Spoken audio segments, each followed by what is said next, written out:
Strategic, तो इसका उस मिलिट्री माइंड पे क्या फर्क पड़ेगा? अब अमेरिका की मिलिट्री इसे कैसे देखती होगी? देखें, इसके दो पहलू हैं। एक तरफ तो अमेरिका में ये पॉलिटिकल रियलाइजेशन मौजूद है कि इंडिया बहुत बड़ा मुल्क है, इसको 100% अमेरिका अपने मकासद के लिए इस्तेमाल नहीं कर सकता। उसकी अपनी खित्ते में भी और बाहर भी एक उसकी अपनी एक वैल्यू है, एक उसका अपना इम्पैक्ट है। लिहाजा ये भी एक फीलिंग है वहां पे कि ये बहुत मुश्किल है कि आप 100% अपने मकासद के लिए इस्तेमाल कर सकें। दूसरी तरफ ये भी फीलिंग है कि अगर हम उसको, भारत को, उसकी नेवी तैयार करें और वो बहुत बड़ी नेवी बन जाए और ब्लू वाटर नेवी जो है कि वो इंडियन ओशन को डोमिनेट करे, मलाक्का स्ट्रेट को डोमिनेट करे, तो चले कम से कम अमेरिका अपना माल तो बेचता रहेगा।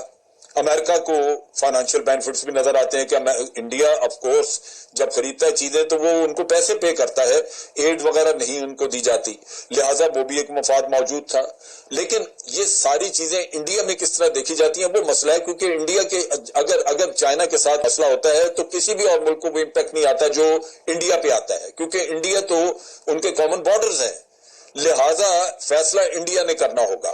दूसरी चीज जो बड़ी अहम है वो ये है कि अब अगर ये अभी मैं चाइना के एम्बेसडर की स्टेटमेंट देख रहा था, जो न्यू दिल्ली में उनके एम्बेसडर हैं, उन्होंने कहा कि इंडिया चाइना के लिए एक अपॉर्चुनिटी है और चाइना इंडिया के लिए अपॉर्चुनिटी है। हकीकतन हमें दोनों को अंडरस्टैंडिंग के साथ आगे बढ़ना चाहिए और एक बातचीत के जरिए हमें अपनी अपॉर्चुनिटीज को यूज करना चाहिए। उससे लगता यह है कि बातचीत तो होगी लेकिन चाइना यहां से विड्रॉ नहीं करेगा। ये वो चीज है जहां आके इंडिया को रिकंसाइल करना होगा और आइंदा के लिए चाइना कुछ कंडीशंस रखेगा कि आप अपना इंफ्रास्ट्रक्चर डेवलप ना करें। जब मुतनाज़ा इलाका है तो या तो बैठ के उसको हल करें, अगर हल नहीं कर सकते तो ये इसी तरह फिर रहने दें। ठीक है, हाँ, अच्छा, तो कंसेंसस हमारा भी वही है जो इंडियन इंडिपेंडेंट डिफेंस एनालिस्ट का है कि हिंदुस्तान को बुनियादी तौर पे अपने इंफ्रास्ट्रक्चर डेवलपमेंट के प्रोसेस को रोकना होगा। शेख साहब, आजाद कश्मीर के प्रेसिडेंट जो हैं वो इसके बारे में ये मौक़िफ़ रखते हैं कि अगर ये सिचुएशन तूल खींचती है तो खित्ते का रीजनल जो कश्मीर के हवाले से स्ट्रेटेजिक लैंडस्केप बदल सकता है। इसको गौर से देखने की जरूरत है। आपको लगता है, वो भी एक एक्स डिप्लोमेट है, आपको लगता है कि ये बात इतनी आगे जा सकती? नहीं, देखिए ये हम चीजों को खींचने की कोशिश करते हैं, इसको खींचने की जरूरत नहीं है। अच्छा, जहां तक चीन का पाकिस्तान के मसले और चीन और पाकिस्तान का रिश्ता है और चीन का जो मौक़िफ़ है कश्मीर के सिलसिले में वो वाज़ेह है, उन्होंने वो स्टेट कर दिया है और वो उस पर बिल्कुल पक्के रहेंगे। पाकिस्तान के साथ जो उनके दिफाई ताल्लुकात हैं वो बढ़ते रहेंगे और सीपेक को वो बढ़ाने की कोशिश करेंगे और मुझे लगता है कि वो अभी भी कोशिश ये करेंगे कि हिंदुस्तान ये समझे कि हिंदुस्तान चीन के साथ ताउन हिंदुस्तान के फायदे में है और चीन के फायदे में है और ये दोनों पड़ोसी हैं, एक दूसरे के साथ उनको रहना है। आपके parent institution Pakistan foreign office ने इस पे खासी मुसलसल पोजीशन ली हुई है कि चीन बिल्कुल सही कर रहा है और चीन का जो रिएक्शन है इंडियन इंफ्रास्ट्रक्चर डेवलपमेंट पे वो बिल्कुल सही है। ये आपके नॉलेज में होगा? हाँ, ये मेरे नॉलेज में है। देखिए, उसका इस पे बेरिंग है, लेकिन बेरिंग जो है मेरी नजर में वो ये है कि इस वक्त चीन जो हमें सोचना चाहिए कि ये सूरत हाल कैसे पैदा हुई है और चीन हिंदुस्तान का अमेरिका से क्या तवक्कुआत हैं। उसमें एक तवक्को ये है कि आप S-400 जो हम खरीदना चाहते हैं बैलिस्टिक मिसाइल डिफेंस के सिलसिले में, और वो हम चाहते हैं, कहते हैं कि हम चाहते हैं चीन के खिलाफ, लेकिन इसेंशली वो चाह रहे हैं कि उनके बैलिस्टिक मिसाइल डिफेंस जो हो वो पाकिस्तान की जो डिटरेंट कैपेबिलिटीज हैं उसको हैंडल कर सके, और उसकी वजह से वो चाहते हैं कि ये S-400 की खरीदारी पे अमेरिका का जो ऐतराज है वो उठाया जाए और इस वजह से वो अमेरिका के साथ दूसरी चीजों before I close your last word on this situation, कितनी देर तक ये सिचुएशन चलेगी? अवामिल मौजूद हैं। पहली बात तो ये कि मुतनाज़ा इलाका और भारत ने यहाँ पे बहुत बड़े पैमाने पे इंफ्रास्ट्रक्चर डेवलपमेंट का काम शुरू किया।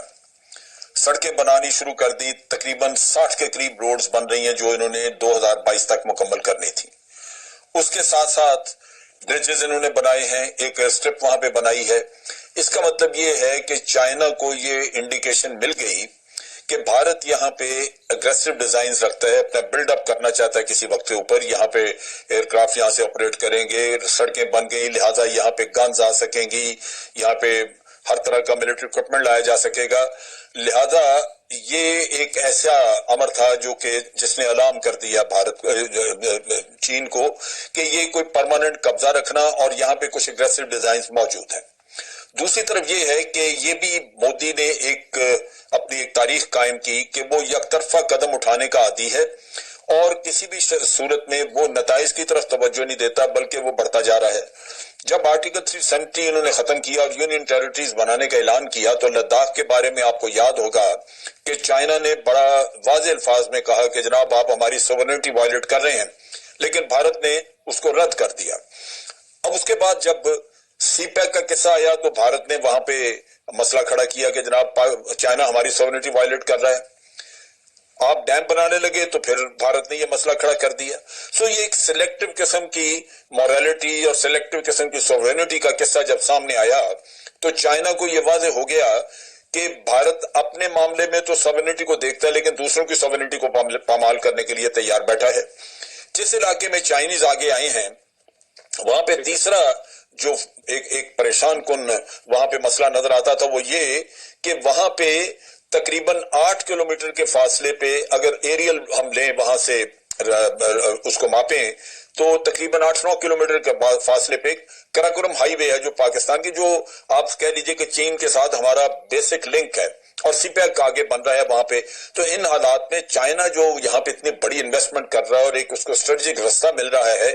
جو وہاں پہ اپنی اگر ساؤتھ چائنا سی میں اس کی آئسولیشن ہو تو اس کو باہر اوپننگ آپ دے رہے ہیں۔ بالکل صحیح ہے، بڑا امپورٹنٹ پوائنٹ ہے۔ مجھے ایکسپورٹنگ سیکرٹری نجم الدین شیخ صاحب کو بھی اس میں لانے یہ وہ چیزیں تھیں جو چائنا نے پریمپٹ کیا۔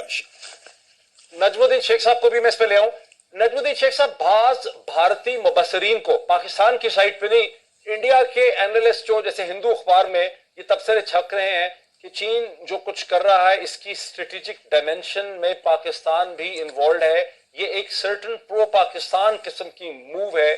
چین کی، آپ کیسے دیکھتے ہیں؟ نہیں دیکھیے، اس کو آپ کو اسی مد نظر میں دیکھنا ہے کہ لداخ میں چین نے پہلے بھی کہا اور پھر کہا کہ صاحب آپ جو چیزیں کرنا چاہ رہے ہیں یہ لائن آف ایکچوئل کنٹرول پہ ہو نہیں سکتی۔ تو جب اس کو آپ دوسری پہلو سے دیکھیں کہ اب یہ ووہان اسپرٹ جو تھی اس کو ہندوستان نے ووہان اسپرٹ بنی، پھر جب شی جن پنگ آئے ہندوستان میں آئے اور یہ کہا گیا کہ صاحب ہندوستان چاہ رہا ہے کہ ہندوستان میں انویسٹمنٹ ہو چین کی اور چین کے ساتھ رشتہ بڑھے اور ہمارے ساتھ صرف وہ ہمارا را مٹیریل نہ خریدیں لیکن ہمیں موقع دیں کہ ہم چین کے مارکیٹ کو ایکسپلائٹ کر سکیں۔ چین ابھی بھی ہندوستان کا یورپ کے بعد دوسرے نمبر پہ ٹریڈنگ پارٹنر تھا، اب شاید تیسرے نمبر پہ آ گیا ہے کیونکہ چین اب دوسرے نمبر پہ امریکہ ہے۔ لیکن یہ سوال اٹھتا ہے کہ صاحب اگر آپ کو اس طرح ڈیولپ کرنا ہے تو آپ کو یہ خیال رکھنا پڑے گا کہ وہاں پہ آپ کی ووہان اسپرٹ اور جو سوال تھا کہ آپ کے ساتھ وہ کوآپریٹ کریں گے اس کو تو آپ نے رد کر دیا، کیونکہ آپ نے کہا کہ اب جو ہمارے پڑوسی ممالک ہیں، جس پڑوسی ممالک میں چین سر فہرست ہے، ان کی اگر کوئی بھی سرمایہ کاری ہوگی ہندوستان میں تو اس کے لیے ایک خاص لائسنس کی ضرورت پڑے گی۔ یعنی چین نے ہندوستان سے کہا ہے کہ اب ہم اس قسم کا رشتہ نہیں رکھنا چاہتے جو کہ پہلے تھا، اور